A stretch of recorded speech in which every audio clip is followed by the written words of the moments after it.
welcome back to my channel, A Day in My Life as a Stay-at-Home Wife Living in Switzerland. So, for today's vlog, kay magluto ko og tofu. Ako ipakita sa inyo ha kung saan pagluto og tasty tofu.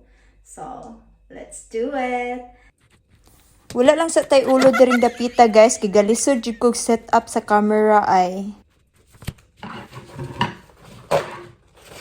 Kuha ta tissue paper, kaya ato na siyang iputang para ma-absorb ang iyang.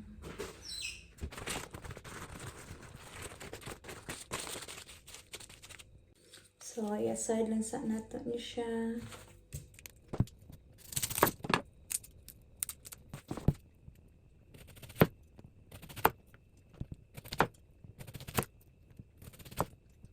So, inanira nga itong kinahanglan no, gamay ra kaayo.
Na-coat na siya sa cornstarch. Ang ato na ni siyang i-fry.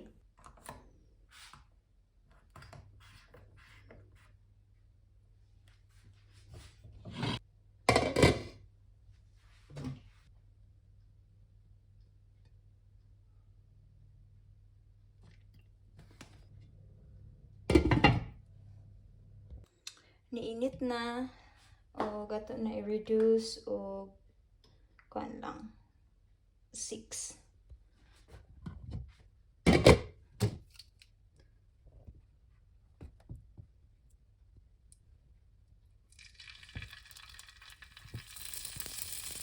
So ano pagluto og kuan tofu, kinahanglan gid mo siya teksa-teksaon kay para ma-fair ang iyahang kuan iyang pagkaluto. So napo koy version ani sa pagluto og dili ko maggamit og oil, i-air fryer na ko siya, pero sa karon ang so to compare sa iyahang taste, mas lami gyud ang kaning gi-fryer kaning gi-fry gyud ba sa oil compare sa air fryer. Kay sa air fryer man good mura siya og hot. So kung gamit ka og air fryer, you know what I mean. Yan na siya. So akong tapos pag i-air fryer na ko siya, dili ko mo gamit og cornstarch. Di na ko siya i-coat sa cornstarch. So ano lang na siya, ako lang siya yan. Mo din ni kuan, di man mo kaon si mat og karne. So, mo ni ang replacement sa ang karne. Mukha naman siya og isda, ay kanang mga seafood, pero karne di gyapon. So, for 5 years, kuan gyud na siya, nag-vegan, strict vegan as in, walay karne, walay itlog, walay seafoods, walay cheese, walay milk. Pero karon, kuan na siya, mukha na siya og itlog, og seafoods, mura na siya. So, ito na siya na uno kay di ko ganahan mag-add og dagdag kuan oil, kay di ko ganahan og super kuan kay siya fatty. So, mura bigay siya ang trabaho kaayo nga kanang pag binagsa bitaw niya butang no og body. Imo gid siya bantayan kay tan-awa, dali para dili siya kuan bitaw masunog. Awa, basta magginana na gani siya color, pwede na nimo siya balihon. Pero gusto pa jud kag medyo kuan ka siya brown pag yun. So, depende nimo. Balihon. Mo na siya ang trabaho kaayo nga pagbalik. Pero affordable ra kay ni siya kay kinahanglan nimo tofu o kuan spring onions. Tapos narin siya sauce. So ako pa ipakita niyo yung isang pagbuhat ang iyang sauce para mulami pag yun niya ang atong tofu. So brown na siya. So, suggest jud nako nga dili na gyud ni siya i-fry o kanang deep oil, deep fryer kay super ka fatty pud. Ano siya gamay ra. Kuban. Samtang nagpaabot ta nga maluto ang tofu, magchika sa ta. Kamusta mong tanan? I hope all is well. Unsay weather dira sa Pinas? Ang weather na mo diri kay kuan, very nice. So spring paghihapon pero sa March 20 kuan na spring. And karon kay 15 degree, nice kaayo kay nanami sun pero bugnaw gihapon. Pero mao ni akong ganahan. Nice nga weather. So tanaw makasuot na kog t-shirt. Makagawas na nga, di na kayo magsigikuan, kanang coat, baga kayo mag-layer. So, mo niya akong pinakaganahan nga season, kanang spring. Sa balihon na sa nato kay masunog.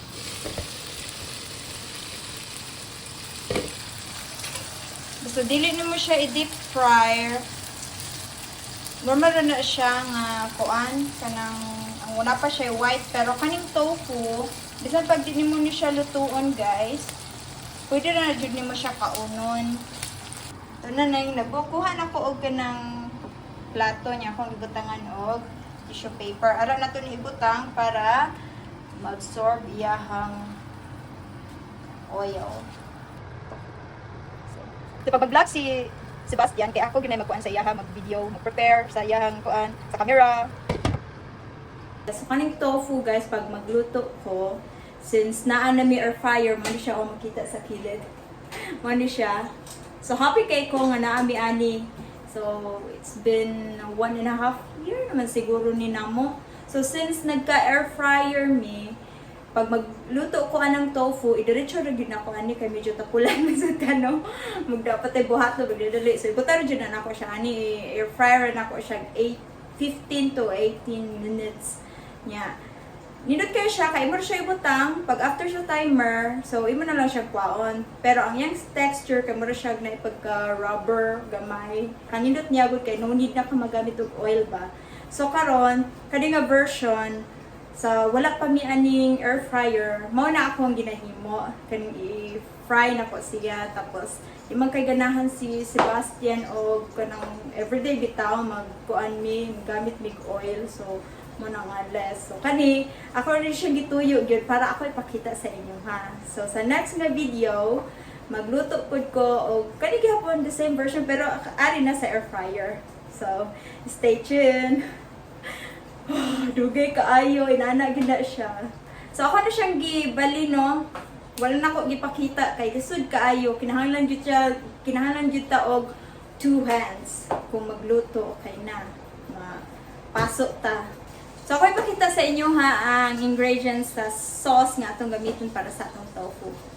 First, tada! Sriracha! Ang sunod, silver sword, vinegar. Ang sunod, soy sauce. So, guys, namutuog sa dili mo. Dere, na sila lain-laing klaseng soy sauce, no? Pero lain kay siya glasa at kanang dili gid mo siya magamit sa mga kuan kanang magluto ka malain ang yang lasa kanigit siya pinaka the best mo ni nga si Mata palit ni niya sa Asian shop. So iya jud ni gipangita paagi kay kuan gyud kani siya sa magluto ka the best gid kaayo siya. Kuan tapos honey. Ug wala kay honey pwede ka mogamit og brown sugar sa imong pag-mix. Tapos naatay empty cup. O kung asa di ay, mag-add ka og 2 tablespoon of water. Nagpaabot ko. So, yung both sides, kaya naka-coat na siya, no? Okay na na. Pwede na mo siya kwaon. Sana. Pwede na siya ibalhin. Dali.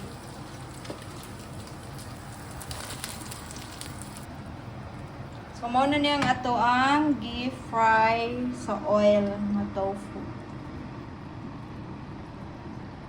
So, ako nang na-mix ang sauce sriracha. Kung ano siya, 1 tablespoon. Sa soy sauce, 2 tablespoon. Sa vinegar, 3 tablespoon.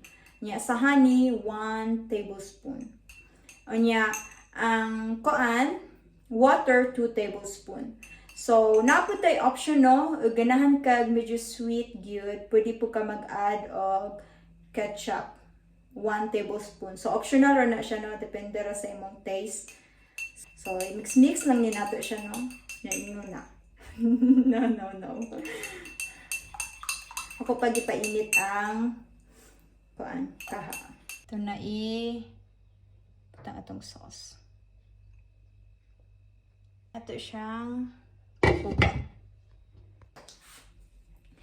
Guys, ang pagluto sa sauce kay 2 to 3 minutes ra na siya ha. Pag kita gay kang mag-boil na siya, imo gid siyang pinaan as in pinakahinay tapos ukay-ukay na mo siya. Sige, kung makakita na kayang sauce medyo kuno siya, sticky, pwede na nimo siya butang ang katong tofu ug i-mix. Ano nako guys?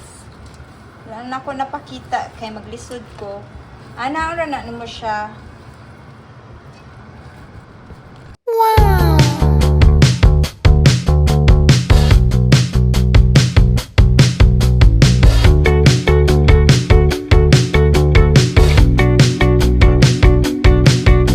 Ug mao na tong atong tofu, ang ang tasty tofu. Sa mga wala na kahibaw, ang kanang tofu kay high in proteins na siya no. So masustansya sa protina. Og nagbuhat po dahil ko og salad para balance. So unya, diri ra natapos ang atong vlog. Daghang kayong salamat sa pagtan-aw. Bye-bye!